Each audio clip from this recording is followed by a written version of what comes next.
ये देखिए class 12th आपका है ये रिलेशन एंड फंक्शन। ठीक है, रिलेशन एंड फंक्शन के बारे में आज अपन बात करेंगे। ठीक है, जैसे ये सेट दे रखा है ए इक्वल टू 1 2 3 4, इसके अंदर कितने एलिमेंट है 1 2 3 4 है। डिफाइन रिलेशन ऑन ए विच है प्रॉपर्टीज। ठीक है, अब इसके अंदर आपको क्या करना है, प्रॉपर्टीज आपको बताना है। रिफ्लेक्सिव पहले कौन सी बताना है, रिफ्लेक्सिव भी होना चाहिए, ए वाला बता रहा है रिफ्लेक्सिव होना चाहिए, ट्रांसिटिव होना चाहिए बट नॉट सिमेट्रिक। ठीक है, तो अब इसको सॉल्व करेंगे। पहले ये रिलेशन लिख देता हूँ, ए बराबर मैंने लिख दिया 1 2 3 4 लिख दिया। अब रिलेशन में क्या क्या बन सकता है, 1 का 1 से बन सकता है, 1 का 2 से हो सकता है। ठीक है, 1 का 2 से हो सकता है। ठीक है, फिर 2 का क्या हो सकता है, 3 से हो सकता है रिलेशन। ये देखो 1 का 1 से, फिर 1 का 2 से, फिर 2 का 3 से हो सकता है, फिर 2 का 2 से भी हो सकता है। ये 2 का 2 से लिख दिया। ठीक है, फिर क्या होगा, ये देखिए 1 का 3 से, ये 1 का 3 से भी हो सकता है। ठीक है, फिर 3 का 3 से भी हो सकता है, 3 का खुद 3 से भी होगा। तो ये सारे क्या लिख दिए मैंने, रिलेशन इसके अंदर लिख दिए। ये सारे रिलेशन लिख दिए मैंने, 1 का 1 से, 1 का 2 से, 2 का 3 से, 2 का 2 से, 1 का 3 से, ये सब लिख दिया। अब आर इज रिफ्लेक्सिव सिंस, अगर रिफ्लेक्सिव मतलब खुद का खुद में दिखना, मतलब 1 का 1 में ही दिख रहा है। ठीक है, जैसा है 1 है वैसे 1 का क्या होगा 1 में ही दिखेगा, 2 का क्या होगा 2 में ही दिखेगा, और 3 का क्या होगा 3 में ही दिखेगा। उसको क्या बोलते हैं, रिफ्लेक्सिव। तो ये रिलेशन क्या होगा, रिफ्लेक्सिव होगा। ठीक है, बट नॉट सिमेट्री, सिमेट्री नहीं होगा, सिर्फ क्या होगा ये रिलेशन रिफ्लेक्सिव होगा। फिर सेकेंड है, अब बताना है सिमेट्री भी होना चाहिए but neither reflexive not transitive. सिर्फ क्या होना चाहिए, सिमेट्री होना चाहिए। अब सिमेट्री के लिए वापस क्या होगा, 1 का 2 से और 2 का 1 से, ये दे दिया 1। ठीक है, 1 2, 1 का 2 से हो गया। इसी प्रकार 2 का भी क्या होगा 1 से, मतलब इधर जा रहे हैं और इधर भी मिलना चाहिए, मतलब 1 का 2 से भी मिलना चाहिए और 1 का 2 से भी मिलना चाहिए और 2 का 1 से भी मिलना चाहिए। जैसे 1 का 3 से मिलना चाहिए या 3 का 1 से मिलना चाहिए। तो इस प्रकार जो होता है 1 का 3 से, 3 का 1 से, तो इसको क्या कहा जाता है, सिमेट्री। क्या कहा जाता है, सिमेट्री। क्या कहा जाता है, सिमेट्री। और ऐसा खुद की खुद में दिखना, मतलब 1 का 1 में दिखना, 2 का 2 में दिखना या 3 का 3 में दिखना। ठीक है, उसको क्या कहेंगे, 1 का 1 में दिखना, 2 का 2 में दिखना, 3 का 3 में दिखना, उसको क्या बोलते हैं अपन, रिफ्लेक्सिव। ठीक है, और सिमेट्री क्या होता है, 1 का 2 में भी दिखेगा और 2 का 1 में भी दिखेगा। तो इसका इसमें से क्या निकल सकता है कॉमन, ये 1 2 3 4, 1 2 3 4 जो एलिमेंट है, ये वाले एलिमेंट है, इसमें क्या होगा 1 का 2 में भी दिखेगा और 2 का 1 में भी दिखेगा। तो उसको क्या बोलेंगे अपन, सिमेट्री बोलेंगे। तो ये क्या हो गया, सिमेट्री हो गया, सेकेंड वाली प्रॉपर्टी। फिर थर्ड वाली दे रखी है रिफ्लेक्सिव, सिमेट्री एंड ट्रांजिटिव, तीनों होना चाहिए। तो ये रिलेशन मैंने लिख दिया 1 का 2 से, 2 का 1 से, फिर इसी प्रकार 1 का 2, 1 का 1 से भी हो सकता है, 2 का 2 से, 3 का 3 से, 1 का 3 से, सारे मैंने रिलेशन लिख दिए। ठीक है, जैसे ये 1 2 3 और ये 4, ये क्या था, सेट था, सेट। ठीक है, सेट, और इसको नाम दिया था ए, क्या दिया था, ए।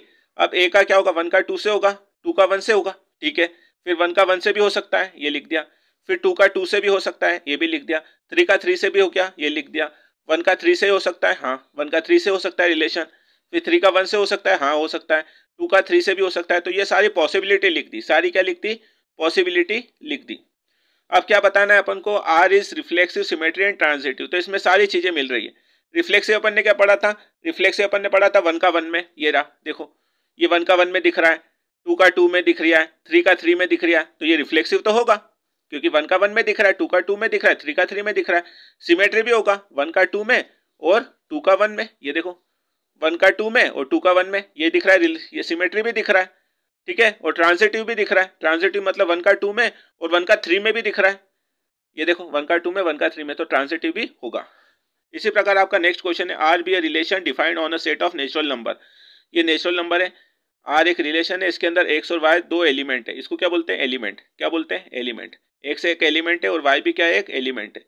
X belong to N, N क्या है आपका, नेचुरल नंबर। क्या है, नेचुरल नंबर। एन जहाँ लिखा रहता है वो नेचुरल नंबर, और नेचुरल नंबर क्या क्या होते हैं, 1 2 3 4, ये सारे आपके 5, ये सारे आपके नेचुरल नंबर होते हैं।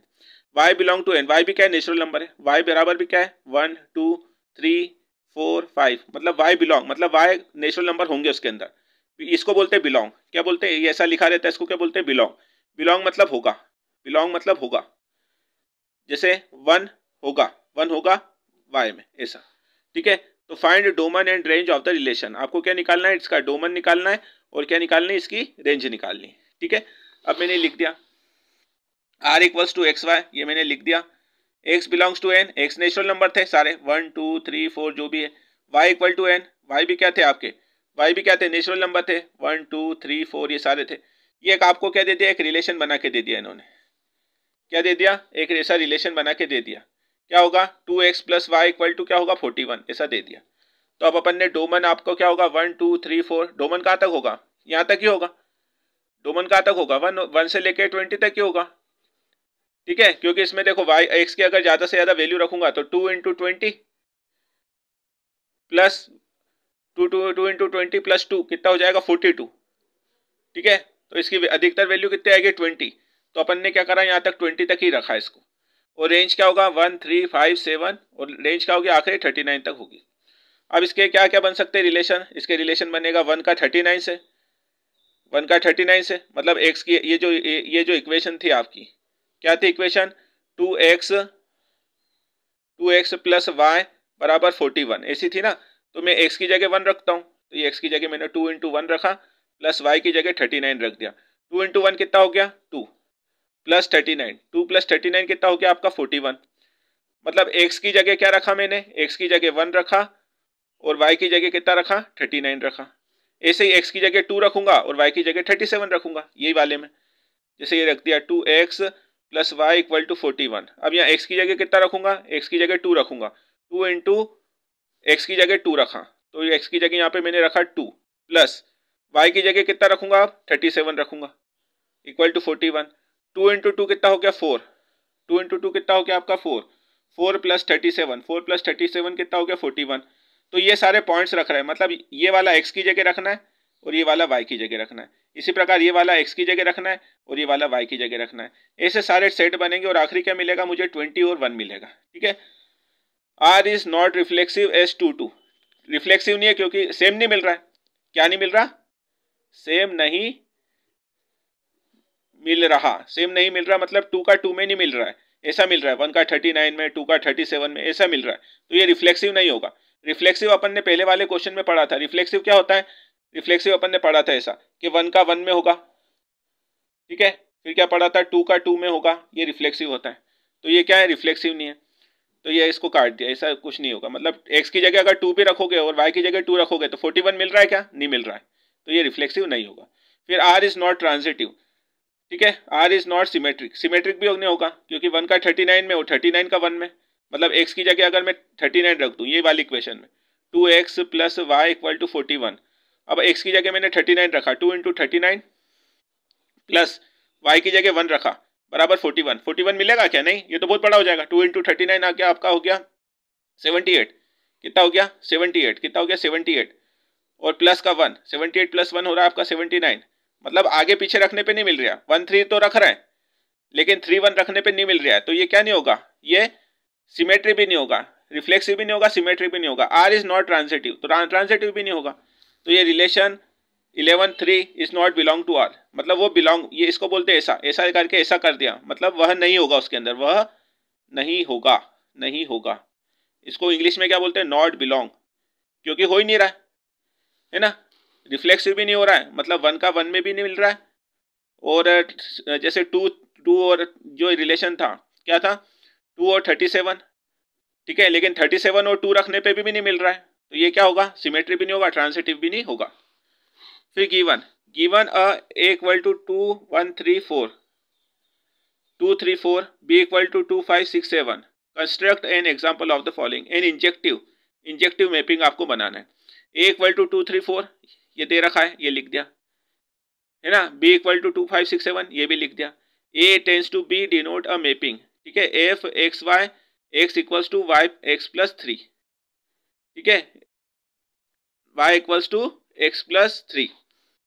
अब यहाँ मैंने रखा 2 इक्वल्स टू 2 कामा 5, मतलब 5 इक्वल्स टू 2 प्लस 3, y की जगह 5 रखा, y इक्वल टू 5 रखा, ठीक है, y इक्वल टू 5 रखा और x इक्वल टू कितना रखा, x इक्वल टू कितना रखा 2 रखा, इसके अंदर y की जगह 5 रख दूं तो 5 इक्वल टू x की जगह 2 रखा, 2 प्लस 3, तो 5 बराबर 2 प्लस 3 कितना हो गया 5, मतलब 5 किसके बराबर आ गया 5 के, तो क्या कहा 2 5 रख दिया और एक क्या होगा 3 -6 एक 4 1 विच इज इंजेक्टिव मैपिंग, ये क्या होगी इंजेक्टिव, इंजेक्टिव मतलब इस पॉइंट पे रखने पे अपन को वो मैपिंग मिल रही है, मतलब y equal to x plus 3 पर जैसे ये पॉइंट रख दिया मैंने, x की जगह कितना रखूंगा 3, x की जगह 3 रख दिया प्लस 3, तो y मेरे को कितना मिल गया 6 मिल रहा है।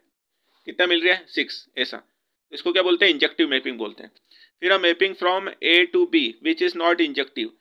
ठीक है, अब क्या है कोई इंजेक्टिव नहीं होगी तो क्या होगा, इंजेक्टिव कब नहीं होगी जब वो क्या होगी ऐसी होगी, या तो सिमेट्री होगी, सिमेट्री। ये वाली इक्वेशन लिख ली मैंने, y equal to x plus 3, तो y की जगह 2, x की जगह पे 2 रखा प्लस 3, तो 2 इक्वल टू यहाँ क्या आ गया 5 आ गया, तो ये दो ही बराबर है क्या, नहीं है बराबर, तो ऐसा लगा देते बराबर नहीं है ये, मतलब x की जगह 2 रखा, y की जगह x की जगह 2 रखा और y की जगह पे 2 रखा, तो क्या आ गया 2 बराबर नहीं है 5 के ये।